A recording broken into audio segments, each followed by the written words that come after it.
നമസ്കാരം, ഋഷിപ്രോക്തം ചാനലിലേക്ക് ഏവർക്കും ഹൃദ്യമായ സ്വാഗതം. ഏതാനും ദിവസങ്ങളായിട്ട് നാം കൊല്ലവർഷം 1200 ആണ്ടിന്റെ ഓരോ നക്ഷത്രക്കാരുടെയും സമ്പൂർണ്ണ പുതുവർഷ നക്ഷത്ര ഫലത്തെ പറഞ്ഞു വരികയായിരുന്നു. അശ്വതി മുതൽ ഉത്രാടം വരെയുള്ള നക്ഷത്രക്കാരുടെ ഫലത്തെ പറഞ്ഞു കഴിഞ്ഞു. ഇപ്പോൾ നമുക്ക് തിരുവോണ നക്ഷത്രക്കാരുടെ പുതുവർഷം എങ്ങനെയുണ്ടായിരിക്കും എന്ന് പരിശോധിക്കാം. തിരുവോണ നക്ഷത്രക്കാർ ചന്ദ്രദശയിലാണ് ജനിക്കുക. ചന്ദ്രദശ ആകെ 10 വർഷമാണ്. ഏകദേശം പകുതി എന്നുള്ള കണക്കൂട്ടലിൽ നമുക്ക് 5 വർഷം എന്ന് കണക്കൂട്ടാം. അങ്ങനെ വരുമ്പോൾ 5 വയസ്സ് വരെ ചന്ദ്രദശയും 12 വയസ്സ് വരെ ചൊവ്വാദശയും 30 വയസ്സ് വരെ രാഹുർദശയും 46 വയസ്സ് വരെ വ്യാഴദശയും 65 വയസ്സ് വരെ ശനിദശയും 82 വയസ്സ് വരെ ബുധദശയും ലഭിക്കുന്നതാണ്. തിരുവോണ നക്ഷത്രക്കാരെ സംബന്ധിച്ച് ചൊവ്വാദശ, വ്യാഴദശ, ബുധദശ എന്നീ ദശാകാലങ്ങളാണ് അനുകൂലമായിട്ടുള്ളത്. തിരുവോണ നക്ഷത്രക്കാർ ജനിക്കുന്നത് ചന്ദ്രദശയിലാണ്. തിരുവോണ നക്ഷത്രക്കാർക്ക് ഈ കൊല്ലവർഷം 1200 ആണ്ട് നല്ല സമയമാണ്. പ്രത്യേകിച്ചും ആദ്യ പകുതി വളരെ ഗംഭീരമാണ് എന്ന് തന്നെ പറയണം. രാഷ്ട്രീയക്കാർക്ക് തിരക്കേറുന്ന സമയമാണ്. രാഷ്ട്രീയത്തിലൊക്കെ പ്രവർത്തിക്കുന്ന, പൊതുരംഗത്തൊക്കെ പ്രവർത്തിക്കുന്നവരെ സംബന്ധിച്ച് അഭിമാനകരമായിട്ടുള്ള രീതിയിൽ ഉയർച്ച ഉണ്ടാകുന്നതാണ്. സ്ഥാനമാനങ്ങളൊക്കെ ലഭിക്കുന്നതാണ്. തിരുവോണ നക്ഷത്രക്കാർ കിട്ടുന്ന അവസരങ്ങളെ പരമാവധി പ്രയോജനപ്പെടുത്തുക.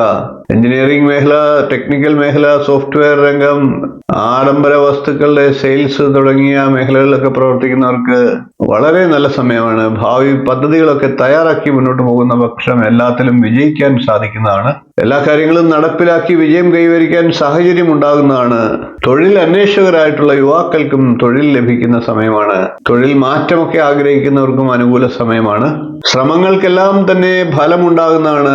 പദ്ധതികളൊക്കെ രൂപപ്പെടുത്തി മേലധികാരികൾക്ക് നൽകുന്ന പക്ഷം അവർ കൂടുതലായിട്ട് സഹായ സഹകരണങ്ങളും അനുമോദനങ്ങളും നൽകുന്നതാണ്. പൊതുവെ എല്ലാവരുടെയും അംഗീകാരവും തൊഴിലിൽ ഉയർച്ചയും ഒക്കെ ലഭിക്കുന്നതാണ് എന്നർത്ഥം. സ്ത്രീകളായിട്ടുള്ള തിരുവോണം നക്ഷത്രക്കാർക്കും വളരെ നല്ല സമയമാണ്. ചിത്രരചന, സാഹിത്യം, മറ്റ് കലാമേഖലകൾ എന്നിവയിലൊക്കെ പ്രവർത്തിക്കുന്നവർക്ക് അർഹിക്കുന്ന പ്രാധാന്യവും അംഗീകാരങ്ങളും ലഭിക്കുന്നതാണ്. അഭിനേതാക്കൾ, സംഗീതജ്ഞർ തുടങ്ങിയവരെ കൂടുതലായിട്ട് ജനങ്ങൾക്ക് ഇഷ്ടം കൈവരുന്നതാണ്. അവരുടെ പേരും പ്രശസ്തിയും ഒക്കെ വർദ്ധിക്കുന്നതാണ്. കുട്ടികളായിട്ടുള്ള തിരുവോണ നക്ഷത്രക്കാർക്ക് മാതാപിതാക്കളുടെ ആഗ്രഹത്തിനനുസരിച്ച് മുന്നേറാൻ സാധിക്കുന്നതാണ്. അവർക്ക് അഭിമാനകരമാകുന്ന മുഹൂർത്തങ്ങൾ സമ്മാനിക്കുന്നതാണ്.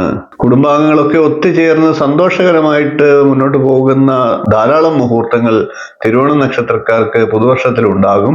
മുതിർന്നവർക്കുൾപ്പെടെ എല്ലാവർക്കും ആനന്ദം അതുമൂലം പകരുന്നതാണ്. പൊതുവെ വളരെ നല്ല സമയമാണ് പുതുവർഷം എന്ന് തന്നെ പറയാം. വീഡിയോ ഇഷ്ടപ്പെട്ടുവെങ്കിൽ ഒന്ന് ലൈക്ക് ചെയ്യുക, ഷെയർ ചെയ്യുക, ചാനൽ ഒന്ന് സബ്സ്ക്രൈബ് ചെയ്യുക, നിങ്ങളുടെ അഭിപ്രായം കമന്റായിട്ട് അറിയിക്കുക. അടുത്ത ദിവസം നമുക്ക് അവിട്ട നക്ഷത്രക്കാരുടെ സമ്പൂർണ്ണ പുതുവർഷ നക്ഷത്ര ഫലവുമായി കാണാം. നന്ദി, നമസ്കാരം, ശുഭദിനം. നമസ്കാരം. ജ്യോതിഷ സംബന്ധമായിട്ടുള്ള നിങ്ങളുടെ ആവശ്യങ്ങൾക്ക് എന്നെ വിളിക്കാവുന്നതാണ്. ജാതകം, പ്രശ്നം, മുഹൂർത്തം തുടങ്ങി ജ്യോതിഷപരമായിട്ടുള്ള എല്ലാ ആവശ്യങ്ങൾക്കും നിങ്ങൾക്ക് നേരിട്ട് വരാവുന്നതാണ്. അതുകൂടാതെ ഓൺലൈൻ കൺസൾട്ടേഷൻ കൂടി ഉണ്ടാകുന്നതാണ്. നിങ്ങളുടെ കുട്ടികളുടെ ജാതകം പരിശോധിച്ച് അവരുടെ വിദ്യാഭ്യാസം, അവരുടെ വിവാഹം, തൊഴിൽ എന്നീ കാര്യങ്ങൾ അറിയുന്നതിന് തീർച്ചയായിട്ടും നിങ്ങൾക്ക് ബന്ധപ്പെടാവുന്നതാണ്. അതേപോലെ തന്നെ വിവാഹ സംബന്ധമായിട്ടുള്ള കാര്യങ്ങൾക്കും പൊരുത്തപരിശോധനയ്ക്കുമൊക്കെ ആയിട്ട് ബന്ധപ്പെടാവുന്നതാണ്. ഗൃഹനിർമ്മാണം തുടങ്ങി നിങ്ങളുടെ ജീവിതത്തിലെ പ്രധാനപ്പെട്ട ചടങ്ങുകൾക്കൊക്കെ മുഹൂർത്തം കുറിക്കുന്നതിന് എന്നെ ബന്ധപ്പെടാവുന്നതാണ്. നേരിട്ടും ഓൺലൈൻ കൺസൾട്ടേഷനും ഉണ്ടാകുന്നതാണ്. ജാതകം എഴുതണമെന്ന് ആഗ്രഹിക്കുന്നവർക്കും നേരിട്ട് വിളിക്കാവുന്നതാണ്. ഓൺലൈനായിട്ട് അയച്ചു കൊടുക്കുന്നതാണ്. കമ്പ്യൂട്ടർ ജാതകം തയ്യാറാക്കിയും നൽകുന്നതാണ്. നിങ്ങളുടെ ഏത് പ്രശ്നങ്ങളും പ്രശ്നചിന്തയിലൂടെ കാരണം കണ്ടെത്തി പരിഹാരം നിർദ്ദേശിച്ചു തരുന്നതാണ്. കൂടാതെ വാസ്തു സംബന്ധമായിട്ടുള്ള കാര്യങ്ങൾക്ക് ടൈറ്റിൽ വന്നും കൺസൾട്ടേഷൻ ചെയ്യുന്നതാണ്. അതുകൂടാതെ തന്നെ ഓൺലൈനായിട്ടും കൺസൾട്ടേഷൻ ചെയ്യുന്നതാണ്. ഏത് ജ്യോതിഷം, വാസ്തു തുടങ്ങി ഏത് വിഷയങ്ങൾക്കും നിങ്ങൾക്ക് എന്നെ ബന്ധപ്പെടാവുന്നതാണ്. ഓൺലൈനായിട്ടും നേരിട്ടും ബന്ധപ്പെടാവുന്നതാണ്. എന്റെ സേവനം നിങ്ങൾക്ക് ആവശ്യമുണ്ടെങ്കിൽ തീർച്ചയായിട്ടും താഴെ കാണുന്ന നമ്പറിൽ ഒന്ന് ബന്ധപ്പെടുക. നമസ്കാരം.